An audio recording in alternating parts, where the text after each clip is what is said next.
I hate him, but I hate myself so much more. Hating sin doesn't mean hating yourself. It is a heavy start, but stay with us. But first, our TLDR summary.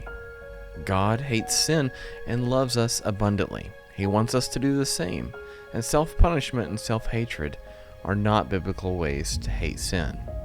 We can learn to hate our sin using some biblical principles. Listen, you are in the presence of a biblical holy figure, okay? Now, let's respectfully put down the knife and talk about this serious topic. For anyone who reads the Bible, it's clear early on that God hates sin and asks Christians to do the same. Hate is a very serious word. But what does biblical hate look like? Unfortunately, history and modern media have portrayed some very unloving Christians doing evil, hateful things to both themselves and others in the name of holiness, and taking on the unnecessary responsibility of punishing sin. Sometimes you can't tell the Christians from the lions. Because of our sin nature, all Christians are still tempted by sin and make unwise, unhealthy choices on a daily basis. We'll be battling this for the rest of our lives. God is holy, which means that he has no sin in him. He is all things sin is not. For the Lord is good, and his love endures forever. His faithfulness continues through all generations. Want to know what a sin is?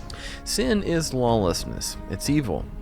Sin is the root cause of all the calamities in this world, including murder, death, and war. Sin separates us from God, ruins families, friendships, careers, and even our own very lives. Without Christ, we're dead in sin. God asks believers to hate the opposite of him.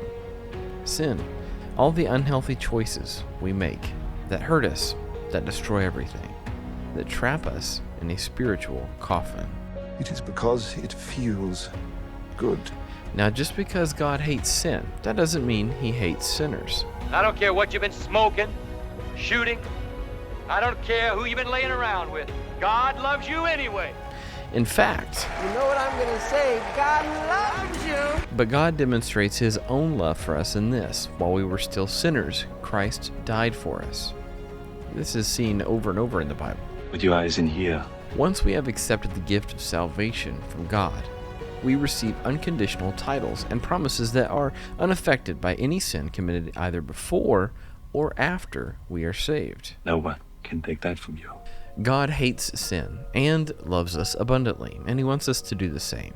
Remember that God is the judge of our sin, not ourselves. God may reprimand his children, but he will never shame us. Self-punishment, self-hatred, and crippling shame are tools used by the enemy to discourage us and make us less effective Christians. In fact, valuing yourself as a child of God can be a form of worshiping him. I'm gonna try to bang a receptionist. Yeah. No. Fred. Okay. Yeah, that was awkward, but he is right. We do have a responsibility to avoid sinful behavior. We aren't going to be perfect at it, but trying to grow our faith is a journey that will last the rest of our lives. Stephen. Yeah. Stephen is struggling with depression, anxiety, pornography, drugs, and self-harm. Now, Stephen,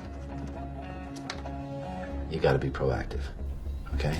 Stephen could get an accountability partner, filters or restrictions on his phone, join a small group, and avoid triggering scenarios that bring up sinful temptations. These are all healthy, biblical steps to protect yourself, well, Stephen we mean, from the harmful effects of sinful choices, and none of them require you or Stephen to hate or punish yourself. But Stephen, we're scheduled to start now. Finally, instead of focusing on a list of do's and don'ts, spending time with God is the first step to renewing your mind and developing a healthy understanding of both sin and yourself. That, my friends, is a discussion about how hating sin doesn't mean hating yourself. Remember to thumb, sub, and bell. Thanks, friend.